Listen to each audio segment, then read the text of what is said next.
juda ham sovuq, bu yerdan chiqmasa kasal ham bo'lib qolamiz. 2 ga 2 xonalarda minusovoy uchun agregat so'ragan akalarimiz uchun mana minusovoy agregatlarimizni ham sotuvga chiqardik. Ya'ni ko'rishingiz mumkin, hozir test jarayonidan bu kompressorlarimiz juda ham zo'r o'tdi. Hozir xonani ichidagi harorat 19 mana 4, minus 19.4 turibdi. Hop, bu agregatimiz kompressori gorizontalni bo'ladi. Ya'ni bu agregatimizda yangilik hech qaysi kompressorda uchramaydi. Ya'ni kamdan kam kompressorda bo'ladi. O'zini o'zi sovutish rejimi ham bor. Mana bu turgan, yaqinroq olib keling. Bu tarafda turibdi, mana bu 64 gradus, ya'ni hozirda ishlab turgan kompressorda gradusi, ya'ni bu 75 gradusga chiqqanda avtomatik mana bu datchik sezadi-da, qaytib kelayotgan sovuq freonni kompressorda ichida aylantirib, o'zini o'zi sovutadi.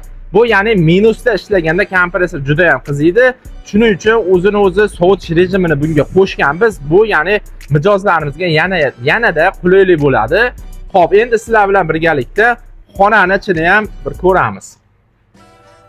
Operator yaqinroq olib keling. Mana ko'rishingiz mumkin. Tutun bo'lib yotibdi, tuman. Ya'ni bu yerda DD8 isparetili qo'yilgan. Xona haroratimiz minus 19 da ishlayapti hozir.